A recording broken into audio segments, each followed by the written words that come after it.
오늘 주요 조간에서 모두 주목한 외교 사안을 하나 짚어드리겠습니다. 이재명 대통령에게 사실상 발송된 거와 다름없는 중국의 전승절 초대장이 있습니다. 아직 공식 초청장이 온 건 아니지만 여러 채널을 통해서 초청을 타진 중인 사실이 알려졌고 대통령실도 이 전승절에 참석 여부를 소통 중이라고 밝히면서 긍정적인 입장을 밝힌 터라서 이 부분에 대한 중요한 관심이 좀 쏠리고 있습니다. 왜냐하면 중국을 만나러 가기 전에 미국을 만나는 게 과거의 어떤 전통까지는 아니지만 어쨌든 순서상 그게 더 이어져 왔었는데 아직 미국 트럼프 대통령을 만나기도 전에 중국에 가서 시진핑 주석을 만난다? 과연 이게 어떻게 좀 바라봐야 할 대목인지 그래서 집중이 좀 주목이 되고 있는 상황입니다. 정도구면 통해서 먼저 신문 한번 살펴봐 드리겠습니다. 네, 중국의 전승절 초대에 응하자니 트럼프 대통령이 섭섭해할 것 같고 또 응하지 않자니 그 다음 달 열리는 에이펙 회의에 시 주석이 안 올까 봐 걱정이 되고 대통령실이 정말 고민이 많겠습니다. 한국경제 천자 칼럼에서 짚었습니다. 중국의 전승절 정치. 사회주의권에서 전승절 의미는 남다르다. 첨단 무기를 대거 동원한 화려한 열병식 등으로 체제 선전에 몰두한다. 무명용사 묘지 헌화 등으로 조촐히 치르는 자유진영과 판이하다. 전승절은 이 시대 전선의 상징으로 해석된다. 누가 참여에 악수하고 눈빛을 교환하는지 세계가 주목한다. 한국 대통령이 참석한다면 의도하든 않든 시진핑의 중국몽을 함께한다는 메시지로 읽히게 된다. 정부는 신중하게 검토 중이라는 입장이지만 타이밍은 최악이다. 미국 트럼프 행정부의 관세 장벽이 바로 눈앞에 버티고선 형국이다. 도널드 트럼프 미국 대통령과의 한미 정상회담도 기약이 없다. 이런 상황에서 덜컥 전승절 참석을 결정하면 가뜩이나 새 정부의 친중 노선 가능성을 경계하는 워싱턴 정가를 자극할 가능성이 높다. 트럼프 대통령과 아직 만날 약속도 정하지 못한 상황에서 과연 중국을 먼저 가는 것이 맞느냐라는 부분에 대한 논쟁이 지금 붙고 있는 겁니다. 전승절 참석의 문제. 지금 야권에서는 안 가는 게 맞다라는 그런 주장들도 나오고 있던데 정말 재미가 어떻게 좀 해결을 좀 하는 게 좋을까요? 저도 첫 번째 그 답은 네. 참석을 지금 굳이 할 필요가 없다라는 것이라고 생각합니다. 네.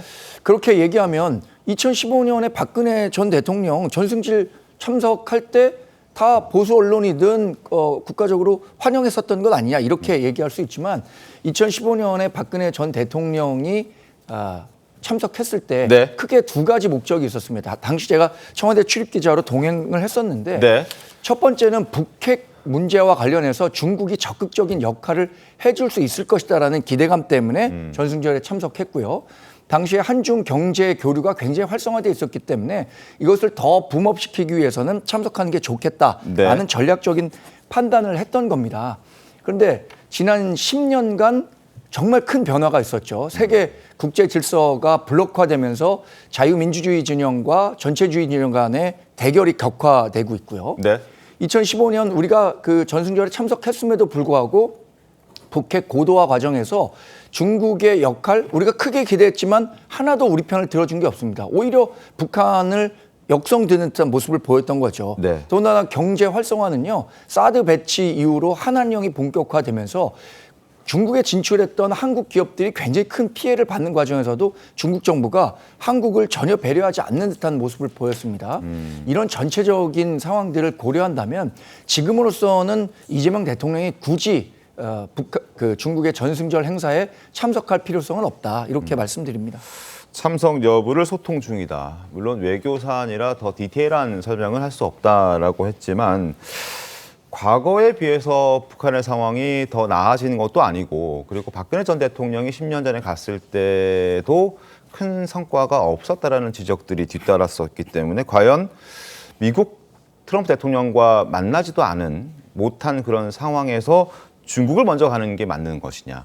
잘못된 메시지를 줄 수도 있는 것 아니냐. 뭐 이런 지적들이 걱정과 우려들이 나오고 있습니다. 김상희 평론가님 어떻게 보셨습니까? 예, 많은 지적들이 저는 뭐 굉장히 경청해야 될 네. 부분이 많다라고 생각하는 것이 지금이 정권이 시작하는 시점입니다. 네네. 모든 것은 타이밍인데요. 네. 시작하는 시점에서는 내 주변과 내 기반을 먼저 다지고 확인하는 것이 먼저일 겁니다. 네. 그러면은 나의 내가 가지고 있는 나의 친구들 네. 이 탄탄한지 안정적인지 네. 이런 것들을 먼저 확인하고 그 신뢰를 구축했다라는 자신감이 있을 때 실용과 실리를 향해서 한 발 더 확장해 나갈 수 있을 것입니다. 그런데 평론가님도 안 가는 게 좋겠다는 말씀. 그렇죠. 지금은 타이밍상 네. 이게 타이밍이 이 정권의 시작 시기 초기가 네. 아니라면 좀 더 유연하게 생각해 볼 수 있지만 지금은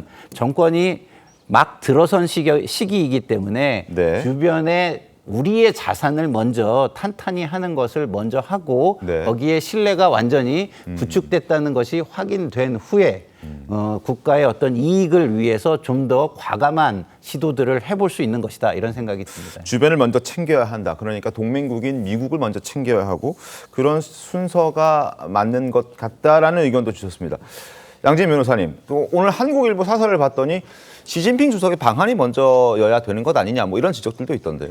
맞습니다. 이 외교에서는 사실 상호주의가 굉장히 중요합니다. 우리가 먼저 방문을 했으면 그 다음에는 다음 순서로 방문을 하고 그리고 네. 어떤 조약을 체결함에 있어서도 상호주의는 사실 외교상의 근본 원칙이거든요. 그런데 지금 말씀해주신 그 사설에서 이제 지적하는 부분은 박근혜 전 대통령이 이제 중국을 방문한 이후에 방한이 10년 동안 미루어져 왔고 네. 그 이후에 문재인 전 대통령이 이제 중국을 방문을 하긴 했지만 이번에 지난달 10일에 이재명 대통령이 공식적으로 방한에 대한 이야기를 꺼냈지만 중국이 답이 없는 상황이라는 거예요. 네. 이런 상황에서 우리가 이제 방중을 하는 그러한 상황 자체는 조금 신중해야 될 필요가 있겠다라는 이야기가 나옵니다.